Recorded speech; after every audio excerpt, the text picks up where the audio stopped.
wa man tabi'ahum bi ihsan ila yaumiddin, amma ba'd. Alhamdulillah, pada malam hari ini, malam ke-20, kita melanjutkan kajian hadits-hadits pilihan terkait dengan hati. Kita pada malam hari ini, setelah kemarin kita mengambil hadits terkait dengan ma'rifatullah, mengenal Allah Subhanahu wa taala, maka pada kesempatan ini kita masuk ke poin ke-20 yang Syekh Abdul Razak hafizallahu taala sebutkan, itu masih ada kaitan dengan kemarin, ma'rifatu asma'illahi wa sifatih. Mengenal nama-nama Allah dan sifat-sifat Allah.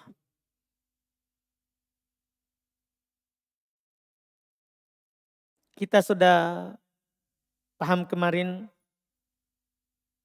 bagaimana wajibnya kita mengenal Allah yang kita sembah, yang kita ibadahi.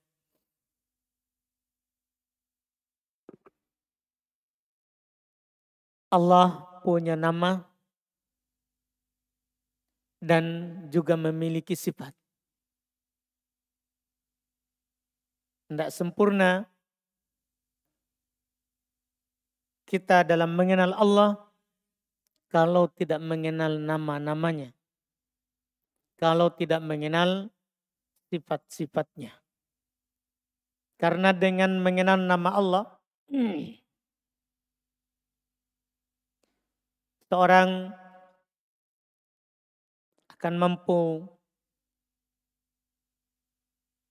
tentunya meyakini akan adanya Allah itu dengan keyakinan yang kuat. Juga dengan mengenal nama-nama dan sifat Allah akan mengajak seorang hamba tentunya untuk makin mencintai yang dia kenal. Takut kepadanya, mengharap kepadanya. Makin ikhlas dalam beramal. Dan tentunya juga dengan mengenal Allah, mengenal namanya dan sifat-sifatnya, maka kita akan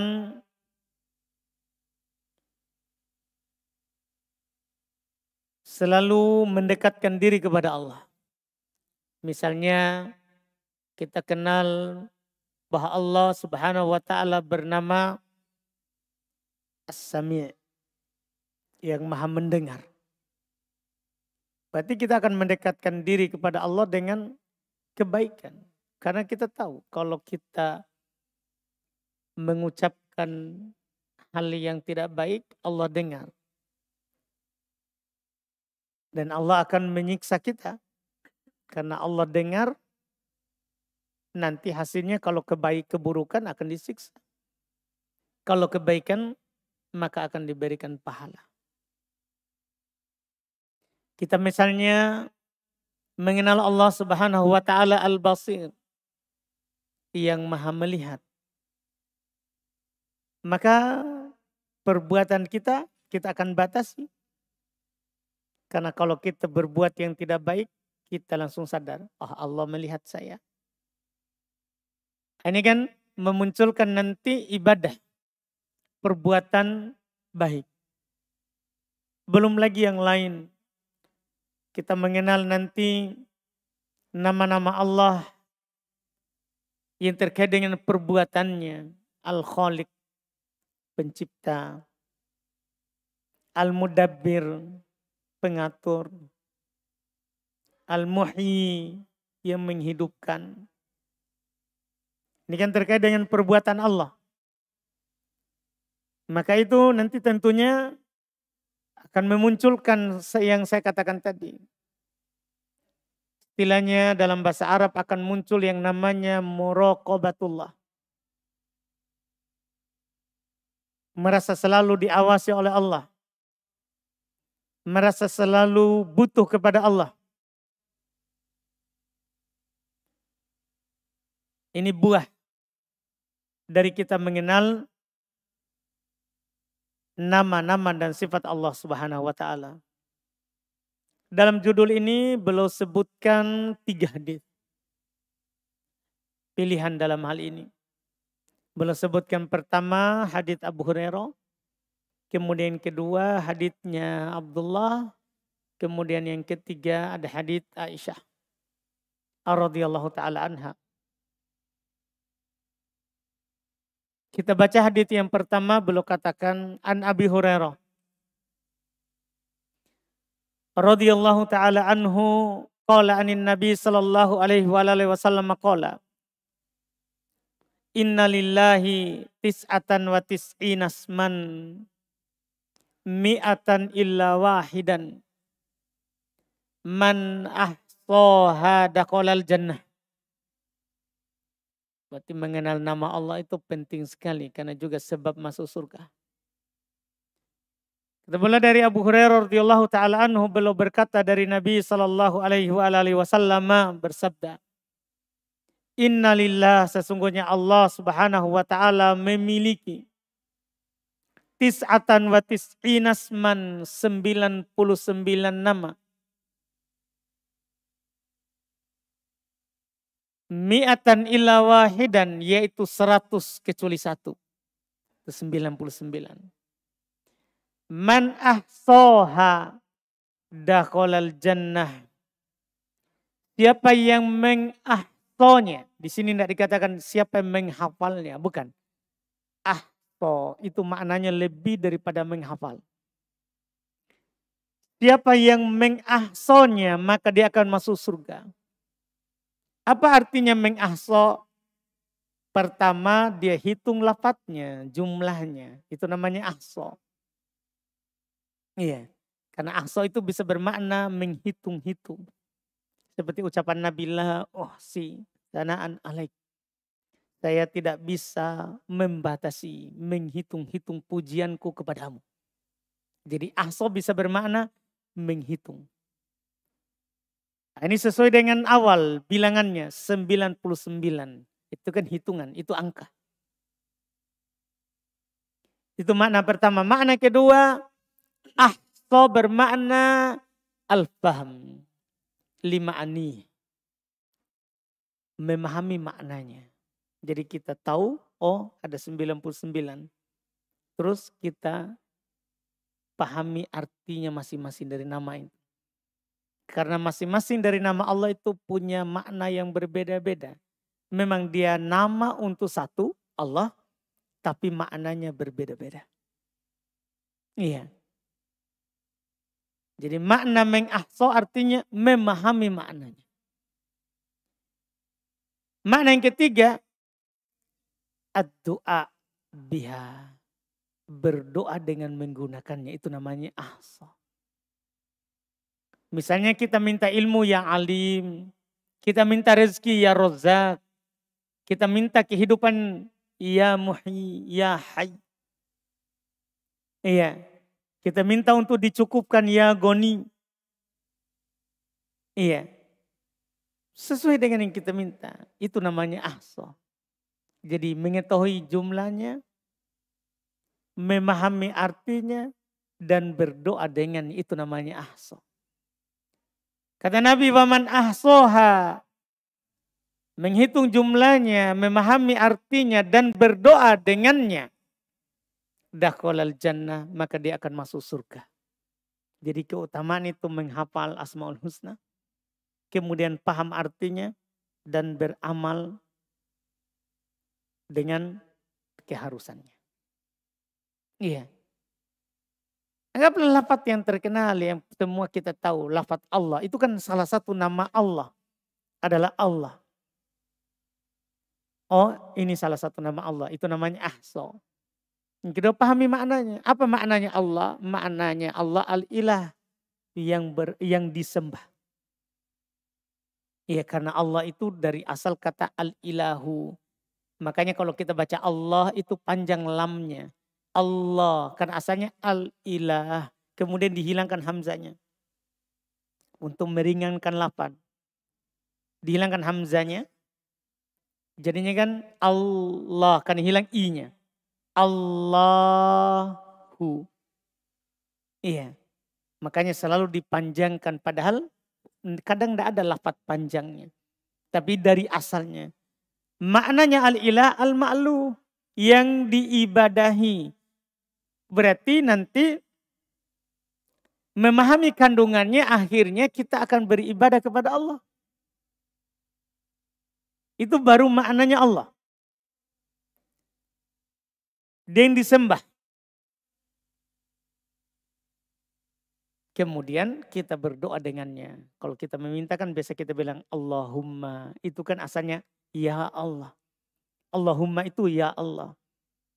Dihapus ya-nya di awal. Diganti mim di akhir. Jadi sebenarnya tidak ada mim di akhir. Asalnya kan ya Allahu. Ya Allahu. Menjadi Allahumma. Dari mana mim itu di ujung? Itu dari ya di awal. Jadi kalau orang berdoa biasanya dihapus ya-nya di awal. Harus biasanya ya Allah urzukni, ihdini, aslihli, ya Allah. Tapi biasanya orang hapus ya-nya. Kemudian ya-nya itu diganti mim di akhir. Yang ditasdid itu Allahumma. Itu mimnya itu dari ya. Jadi kalau kita tahu artinya itu ya Allah. Itulah artinya Allahumma. Ya Allah artinya wahai Allah, wahai sembahan. Iya. Sama itu. Jadi kita berdoa dengannya. Itu namanya. Siapa yang mampu ini tahu arti. Kemudian tahu itu nama Allah, salah satu dari nama Allah. Kemudian tahu arti dan beramal, berdoa dengannya. Maka masuk surga.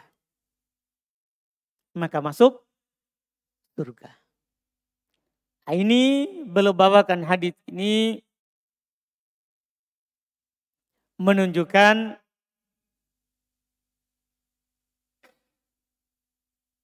perlunya kita mengenal nama-nama Allah. Karena ini bukan sesuatu yang percuma atau sia-sia.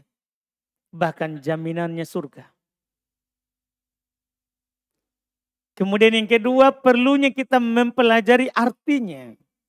Bukan hanya sekedar lafaz. Sebagian orang di sana ada yang sudah hafal 99. Tapi dia lakukan tanpa dia tahu arti.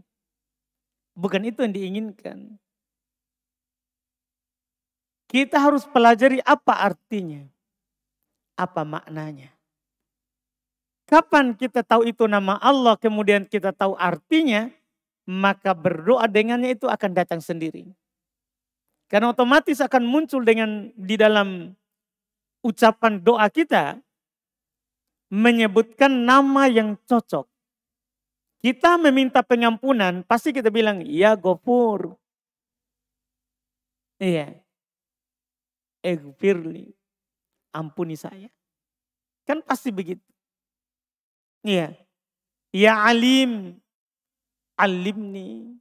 Wahai yang maha berilmu. Ajarkan saya ilmu. Berikan kepada saya ilmu. Iya. Demikian pula yang lain. Yang lain. Dari nama-nama Allah Subhanahu wa ta'ala. Dan ini punya keutamaan. Punya keutamaan. Sementara ada lafaz kedua itu. Bagaimana Nabi mencontohkan berdoa dengan nama Allah. Dan dijamin doanya itu dikabulkan. Lihat kata beliau an Abdullah radhiyallahu taala anhu qala. Qala Rasulullah sallallahu alaihi wa alihi wasallam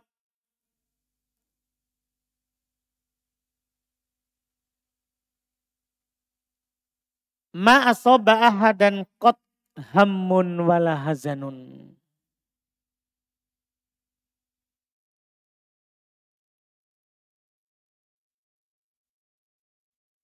Faqala Allahumma inni abduk. Lihat, Allahumma. Ini contoh berdoa dengan nama Allah. Allahumma inni abduk. Ibnu abdik. Ibnu amatik. Nasiyati biyadik. Madin fiyya hukmuk. Adlun fiyya qada'uk. As'aluka bikulli ismin huwa lak. Sammaita bihi nafsak au 'allamtahu ahadan min khalqik au anzaltahu fi kitabik aw ista'sarta bihi fi ilmil ghaibi 'indak an taj'alal Qur'an. Baru datang doanya. Di situ baru datang permintaannya setelah menyebutkan nama dan sifat Allah. An taj'alal Qur'ana rabi'a qalbi wa nura sadri wajilai huzni wadhahaba hammi. Sampai situ doanya. Setelahnya itu keutamaannya. Illa adhaballahu hammahu wa huznah wa abdalahu makanahu farohan. Qala faqila ya Rasulullah ala nata'allamuha. Faqala bala yambagi liman sami'aha ayyata'allamaha. Masya Allah. Rawahu Ahmad.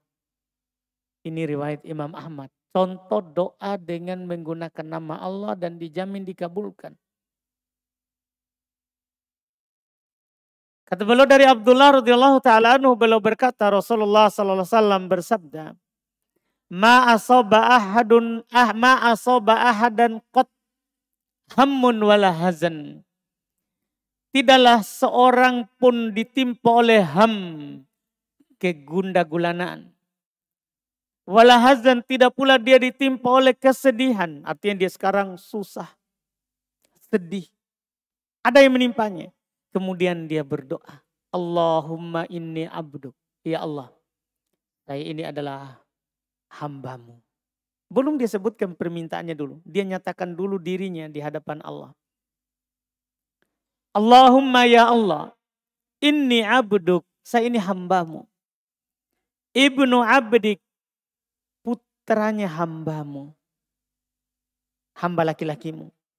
Artinya kan bapak kita hambanya Allah juga. Ibnu amatik. Putranya juga hamba perempuanmu. Karena ibu kita juga hambanya Allah. Jadi abd hamba laki-laki.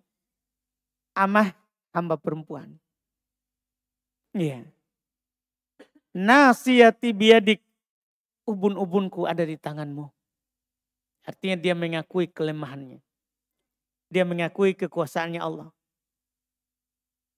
Madin fiyya hukmuk. Hukum-hukummu itu sudah pasti terhadapku. Adlun fiyya qada'uk. Dan ketentuan-ketentuanmu itu pasti adil untukku. Karena tidak ada takdir Allah itu yang tidak baik untuk kita. Sakit baik, sehat baik, kaya baik, miskin baik. Yang sakit itu baik. Karena kalau dia sehat, belum tentu dia bisa bertobat kepada Allah. Dia tidak ingat sakit. Sehat juga seperti itu. Kaya, miskin, semuanya baik. Tidak ada yang tidak baik. Makanya Nabi contohkan, adlun fiyya qada'uk. Adil ketentuanmu terhadap saya. As'aluka bikulli ismin huwa lak. Saya memohon kepadamu dengan seluruh namamu. Ini nih. Ini tadi anjurannya. Berdoa dengan menggunakan nama Allah. Lihat ini contoh doanya. Saya meminta kepadamu dengan seluruh nama yang engkau miliki. Sammaita bihi nafsak. Yang engkau telah namakan dirimu dengannya. Karena Allah menamakan dirinya dengan nama-nama. Au 'allamtahu ahadan min khalqik. Atau yang engkau ajarkan kepada salah seorang dari hambamu. Karena mengetahui nama Allah, mengilmuinya itu adalah pemberiannya juga Allah. Itu pengajarannya Allah. Karena hidayah, mengetahui ilmu itu hidayah. Apalagi ilmu tentang Allah. Tidak ada ilmu yang lebih utama. Iya, dari ilmu yang kita pelajari dibandingkan dengan ilmu mengenal Allah. Au anzaltahu fi kitabik, atau nama yang kau turunkan dalam kitabmu, nama-nama yang ada dalam Al-Quran. Awis ta'atharta bihi fi ilmil ghaibi indak, atau yang engkau simpan dengannya di ilmu ghaib yang kami tidak tahu di sisimu. Karena Allah memiliki nama yang dia kabarkan, itu yang kita tahu. Yang dia kabarkan ya kita tidak tahu. Setelahnya baru berdoa. Anta ja'alal Qur'ana rabi'a qalbi. Ini permintaannya. Setelah disebutkan semua tadi, nama-nama Allah, apakah yang ada disebut di Quran atau tidak disebutkan, atau diajarkan kepada Rasulnya atau tidak diajarkan kepada Rasulnya, semua nama. Baru permintaannya. Untuk engkau jadikan Quran ini sebagai rabi'a qalbi, penyejuk hati saya. Itu permintaannya. Wa nuru sadri, cahaya hati saya. Kenapa hati yang dikatakan bukan mata, bukan lisan, bukan pendengaran, bukan penglihatan. Sudah kita sebutkan sebelumnya. Karena kalau hati sudah baik, kalau Quran ini menjadi cahaya untuk hati kita, maka badan kita akan bercahaya. Ucapan kita akan keluar darinya cahaya. Pendengaran, penglihatan kita akan nampak cahaya dari Quran. Makanya paling penting hati. Kita meminta kepada Allah supaya Allah memperbaiki hati kita. Dan menjadikan Al-Quran sebagai cahaya dada kita. Wa jala'a huzni. Dan sebagai hal yang menghilangkan kesedihanku. Dari sini kita juga diajarkan secara isyarat. Bahwa kalau kita susah, kalau kita sedih, baca Quran. Karena dia bisa menghilangkan kesedihan.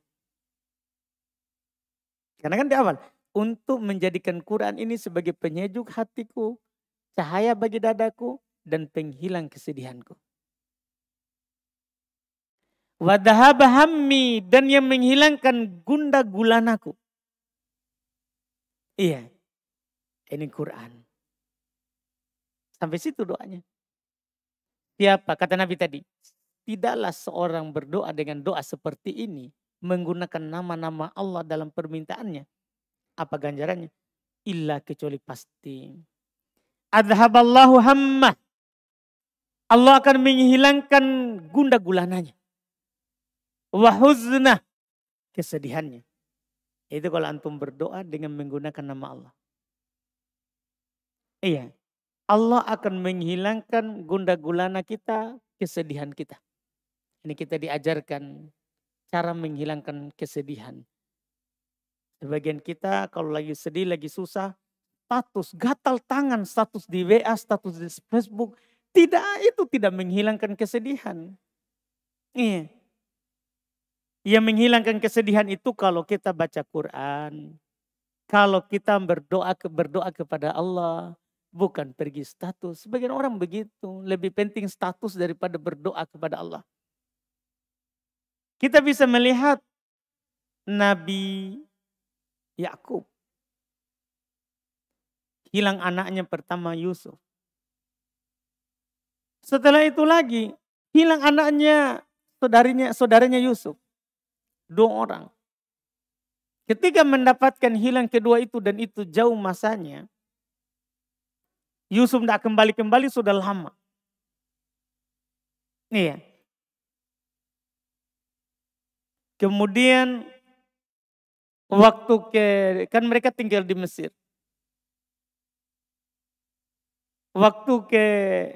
Dia tinggal di Palestina. Karena Ibrahim hijrah dari Irak ke kampung bapaknya kan di Irak. Ibrahim. Kemudian karena dakwanya tidak diterima sampai dibakar. Belum hijrah. Dia katakan ini dahibun ila rabbi sayahdin. Saya akan pergi ke Robku, saya akan ditunjukkan kemana saya harus pergi bisa tegakkan ibadah. Maka beliau bawa keluarganya ke Palestina. Satu keluarganya istrinya di Palestina, kemudian dia bawa pelayannya ke Mekah. Ibunya Ismail itu pelayannya Nabi Ibrahim, bukan istrinya. Bukan istrinya, kan dia punya istri satu, kemudian pelayan. Kan budak itu bisa digauli oleh tuannya. Budak itu bisa digauli oleh tuannya. Karena ini Hajar itu budak yang dihadiahkan oleh seorang raja kepada Nabi Ibrahim. Kepada istrinya, bukan kepada Nabi Ibrahim. Kepada istrinya, kemudian istrinya yaitu Sarah menghadiahkannya kepada suaminya. Iya. Waktu kehamilan Ismail lahir, dia bawalah pelayannya ini bersama anaknya Ismail ke Mekah. Jadi dia bagi dua keluarganya. Satu di Palestina yaitu istrinya Sarah tinggal bersama anaknya juga. Setelah itu kan melahirkan anak yang namanya Ishak. Bapaknya Yakub. Bapaknya Yakub. Karena Yakub itu cucu Ibrahim. Kalau Yusuf apanya berarti? Cicitnya. Iya. Jadi waktu mereka di Palestina. Saat pacaklik, mereka cari makan ya sampai ke Mesir. Karena daerah subur. Nah, sejarah secara singkat, Yusuf dijual oleh pedagang ke Mesir. Yang dia dapat waktu dibuang ke sumur. Dibuang oleh saudara-saudaranya ke sumur. Kan didapat oleh pedagang yang mau ke Mesir berdagang. Nah, dijual di sana, dibelilah oleh Raja Mesir. Disitulah saat pacaklik, musim kemarau panjang, datanglah orang-orang Palestina nyebrang cari makanan di Mesir. Nah, disitulah utusan kedua Nabi Yusuf bilang kan mereka mau ambil semua jatah. Bilang enggak, semua itu kita hanya memberikan satu-satu pikulan saja. Kalau mau tambah ya bawa lagi keluargamu ke sini. Dan Nabi Yusuf sudah kenal bahwa ini saudara-saudaraku ini. Ada saudaranya satu belum datang. Itulah saudara kandungnya Nabi Yusuf. Dan dia dua bersaudara di satu ibunya. Maka Nabi Yusuf bilang nanti kalau mau saya kasih penuh, bawa lagi saudaramu ke sini. Akhirnya kali kedua mereka bawa. Nah, disitulah Yusuf mengambil saudaranya itu. Saudara-saudaranya tidak tahu kalau itu Yusuf. Nanti datang ketiga, dia datang lagi mengeluh bahwa bapaknya bersedih. Saat mendengar, singkat cerita ini yang kita mau. Saat mendengar bahwa saudaranya mereka tidak bawa pulang ke Mesir, ke bapaknya. Tidak pulang ke Palestina, ke bapaknya. Maka dia bersedih. Tambah sedihnya. Sampai memutih bola matanya. Tapi dia tidak pernah mengeluh kepada selain Allah. Dia hanya berkata, ini yang menjadi poin kita. Innama ashku bathi wa huzni ilallah. Saya hanya mengeluhkan kesusahan dan kesedihanku kepada Allah. Itu kalau orang baik. Iya. Berdoa kepada Allah. Nabi Yakub begitu, dia berdoa kepada Allah. Dia yakin akhirnya kembali semua anaknya. Bahkan diajak oleh Nabi Yusuf untuk pindah dari Palestina ke Mesir. Nah, disitulah sejarahnya Bani Israel menetap di Mesir. Sampai datang Raja Mesir itu kan namanya Fir'aun. Semua raja namanya Fir'aun. Datanglah raja yang jahat itu. Tadinya semuanya bagus. Keturunan Bani Israel banyak hidup di Mesir. Nah, saat Fir'aun rajanya itu yang jahat sudah mengaku dirinya Tuhan. Diutuslah Musa. Musa keturunan juga. Iya, keturunannya juga. Dari situ diusir oleh Fir'aun kan perjalanan untuk membela Laut Merah dari Mesir ke Palestina lagi. Disitulah kembali lagi ke Palestina waktu masanya Musa. Iya, waktu masanya Musa kan dikejar oleh Fir'aun dan tentaranya. Dan tentaranya. Kan perbatasan Mesir, Palestina, laut. Iya. Jadi inti poin kita adalah itu contoh yang baik. Kalau kita mendapat kesedihan, mendapat kesusahan, yang kita lakukan seperti itu. Mengeluhnya kepada Allah, berdoanya kepada Allah. Jangan kepada makhluk yang sama-sama lemahnya dengan kita. Sehingga kita tidak mendapatkan jalan keluar. Kesedihan dah hilang. Bahkan kadang sebagian kawan itu menambah kesedihan. Bukan memberikan jalan keluar. Iya. Nah, ini contoh. Nah, siapa yang mengeluhkan kesedihannya kepada Allah. Di sini dijamin. Adhaballahu hammah wa huznah. Allah akan menghilangkan gundah gulananya, kesedihannya. Lihat Nabi Yakub tadi. Hilang sedihnya. Dan apa yang kita tahu terakhir setelah itu. Ketika Nabi Yusuf suruh orang tuanya untuk datang ke Mesir. Nabi Yusuf memberikan kepada saudaranya itu untuk dibawa ke ayahnya. Kan sudah dicerita. Orang tua ayahnya sudah buta. Iya, bukan buta, putih, bola matanya sudah putih. Nabi Yusuf bilang, dia kan tidak pergi. Ini bawa bajuku ke sana. Bawa bajunya. Hanya dibawa bajunya dari jauh, bapaknya sudah bilang, Yakub, Nabi Allah, saya mendapatkan mencium baunya Yusuf.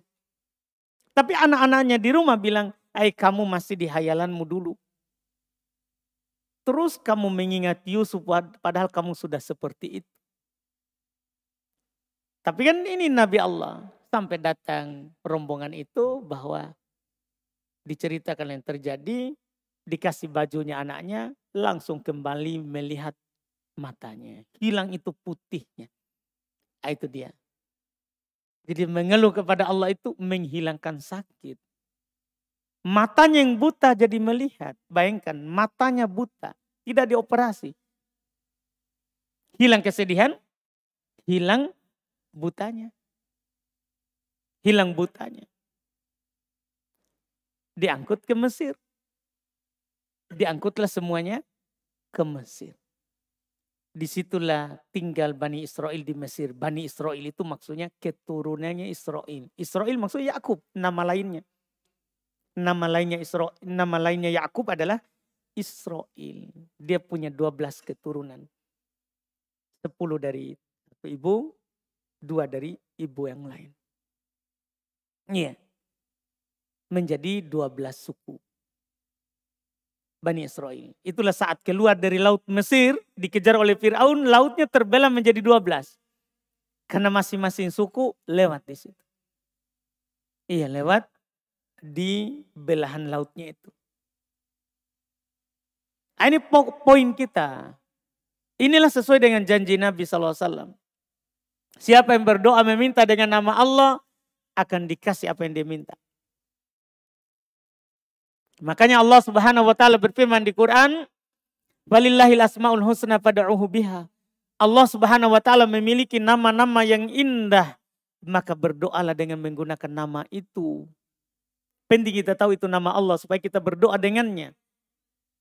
Karena Allah perintahkan, ini fil amr, kata kerja perintah. Berdoalah dengannya. Artinya wajib kalau kita meminta, pakai nama Allah. Minta dengan menggunakan nama-nama Allah. Iya. Kan ini paling penting. Terus kata Nabi, wa abdalahu makanahu faroha. Allah menggantinya kesedihan tadi menjadi kebahagiaan. Jadi kalau dia sedih, dia meminta kepada Allah, sedih dari jadi bahagia. Jadi bahagia. Ini tadi itu kan bukti di orang sebelum Islam. Di Islam sangat banyak sekali sejarahnya. Contoh Ummu Salamah. Paling terkenal kisahnya. Jadi dia itu kan meninggal Abu Salamah suaminya. Oh sedih karena Ini adalah suami yang paling baik untuknya. Bahkan dia bilang tidak ada lagi yang lebih baik daripada suamiku ini. Iya. Tapi saat Nabi datang, Abu Salamah meninggal, Nabi tutup matanya, keluarganya baru tahu bahwa dia sudah meninggal. Oh, keluarga mulai mau menangis, sedih. Tapi Nabi ajarkan jangan katakan kecuali yang baik. Minta ganti yang baik kepada Allah. Di antaranya diucapkan, Nabi ajarkan ucapkan innalillahi wa inna ilaihi roji'un. Allahumma ajurni fi musibati wakhlub li khairon min. Itu di antara yang diajarkan oleh Nabi. Dia ucapkan dulu innalillahi wa inna ilaihi roji'un. Itu kan pasrah. Kita ini milik Allah dan hanya kepada Allah kembali. Baru dia berdoa. Ya Allah, beri saya pahala dari musibahku ini. Dan gantikan saya dengan yang lebih baik. Waktu Nabi ajarkan doa itu kepada Ummu Salamah, dia berkata, siapa lebih baik daripada Abu Salamah? Dia berkata begitu. Dia ngomong begitu, tapi kan ini ajarannya Nabi. Oh, dia berdoa. Dia ucapkanlah itu, dia berdoa. Setelah keluar masa iddahnya perempuan yang ditinggal mati kan 4 bulan 10 hari. Lewat itu Nabi utus orang. Mengutus pengurus. Ya, melamar Ummu Salamah. Tidak ada yang lebih baik daripada Nabi SAW. Ini kan lebih baik daripada Abu Salamah. Ini namanya bukti dari apa yang Nabi katakan. Kalau orang berdoa itu menyebut nama Allah, pasrah kepada Allah, Allah akan gantikan dengan lebih baik. Lihat ini di hadis ini sekarang. Digantikan kesedihannya dengan kebahagiaan. Maka sahabat berkata, wahai Rasulullah, kita pelajari ini kalau begitu. Kata Nabi, betul. Sepantasnya siapa saja yang mendengarnya untuk belajar. Harus kita belajar itu nama-nama Allah. Apalagi doa ini. Harus kita belajar. Untuk mengucapkannya. Supaya kita juga mendapatkan kebaikan. Seperti orang-orang dulu juga mendapat kebaikan. Ini 2 hadits. Adapun hadits ketiga itu mirip juga dengan itu, ya, keutamaan membaca surat Al-Ikhlas yang di dalamnya terdapat banyak nama-nama Allah. Jadi ada singkat cerita karena supaya kita habis selesaikan, sudah akhiri. Seorang diutus oleh Nabi memimpin sebuah pasukan dan dia selalu membaca Qul huwallahu ahad dalam solatnya. Ketika ditanyakan kepadanya kenapa dilakukan itu, dia katakan, iya, saya suka membacanya ya karena di dalamnya ada sifat-sifatnya Ar-Rahman, sifat-sifatnya Allah. Karena Qul huwallahu ahad, Allah ahad. Allahu as-samad. Lam yalid walam yulad walam yakul lahu kufuwan ahad. Dari awal sampai akhir itu semuanya sifat Allah. Semuanya sifat Allah. Orang ini bilang saya suka karena di dalamnya terdapat sifat-sifat Allah. Kata Nabi kepada para sahabat, akhbiruhu annallaha yuhibbuh. Kabarkan kepadanya bahwa Allah mencintainya. Gara-gara membaca nama dan sifat Allah, Allah mencintainya. Nah ini perlunya ini. Kita ma'rifatu asma'illahi wa sifatih. Mengenal nama-nama dan sifat Allah subhanahu wa ta'ala. Kita cukupkan di poin ke-20 ini pada malam ke-20. Insya Allah kalau misalnya tidak ada lagi waktu untuk mengisi setelahnya, maka kita cukupkan sampai 20 itu. Karena setelahnya adalah hadis-hadis terkait dengan usulul iman. Pokok-pokok ya dari keimanan. Pokok-pokok dari keimanan. Ini mungkin kita sambung di Ramadan yang akan datang. Insya Allah ta'ala. Ya, kalau kita semua memiliki kesempatan untuk Ramadan berikutnya. Kita cukupkan dulu, semoga bermanfaat apa yang kita ambil selama 10 hari ini. Iya. Dan kalau ada pertanyaan, tafadhalu, masih ada waktu tapi hanya 4 menit. Hah, dia duluan pegang mic. Silakan. Pertanyaannya Ustaz tentang bagaimana misalnya kita ingin ada suatu instansi atau yayasan yang membiayai kita misalnya sekolah selama misalnya 1 tahun atau 2 tahun dengan bayaran nanti setelah sekolah atau kembali kita akan berkhidmat kepada dia selama misalnya 3 tahun atau setara dengan pengeluaran yang dia keluarkan. Apakah itu hal yang dibolehkan dan jikalau goror, apakah gorornya itu diberikan rukhsah atau bagaimana? Baik. Kalau masalah yang seperti itu, selama uangnya halal, cuman dia bersyarat untuk mengabdi setelahnya di tempatnya, dan kita dalam pengabdian itu adalah juga pekerjaan yang halal, maka al-muslim ala syurutihim. Kata Nabi SAW, al-muslim ala syurutihim. Illa syarton ahalla haroman au harroma halalan. Muslim itu boleh bersyarat. Dan itu kita yang dipersyaratkan untuk melakukan itu adalah kita penuhi syaratnya. Kecuali syarat yang menghalalkan yang haram atau mengharamkan yang halal. Ini tidak boleh. Tidak boleh. Walaupun nanti ada gorornya. Tapi kan itu dimaafkan kalau sedikit. Iya. Oh itu kan musibah alam. Iya. Jadi maksudnya ini misalnya ada orang. Dia harusnya mengabdi 3 tahun. Qadarullah. Dia baru mengabdi 2 tahun. Meninggal.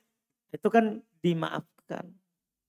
Yang masalah adalah kalau harusnya 3 tahun dia lakukan 2 tahun saja. Kemudian dia keluar tanpa ada musibah alam. Maka harus dia ganti nilai setahunnya. Seperti itu. Karena muslim itu kembali itu hadis pokok. Muslim di atas syarat. Seperti itu. Padahal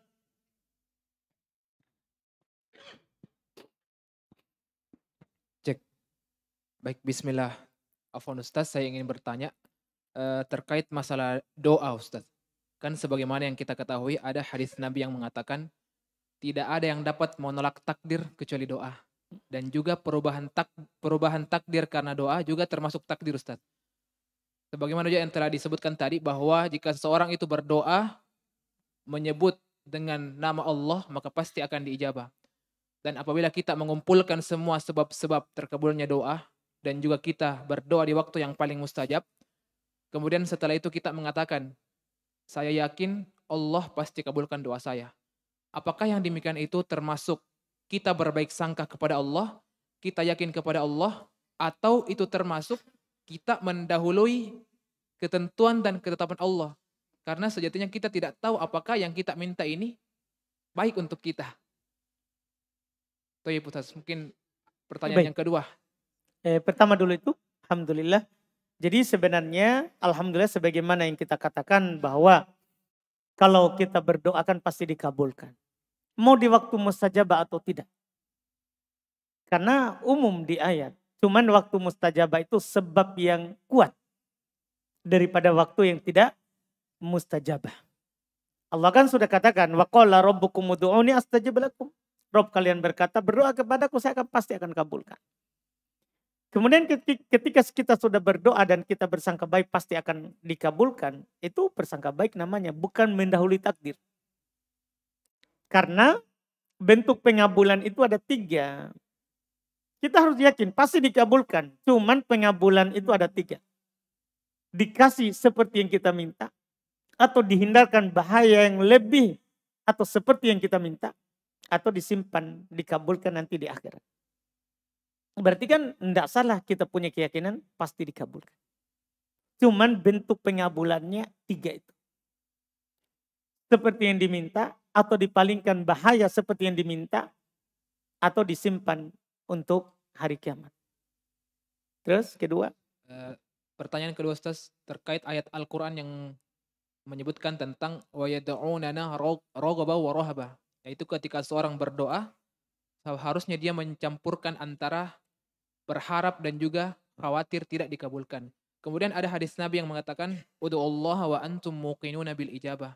Berdoalah kepada Allah dalam keadaan kalian yakin akan diijabah. Apakah dengan hadis Nabi yang mengatakan yakinnya seseorang ketika berdoa juga termasuk rogbah yang disebutkan dalam ayat Al-Quran atau dia berbeda konteks, Ustaz? Tidak, berbeda konteks. Hadis itu anjuran berdoa. Dalam keadaan kita yakin kalau pasti akan dikabulkan.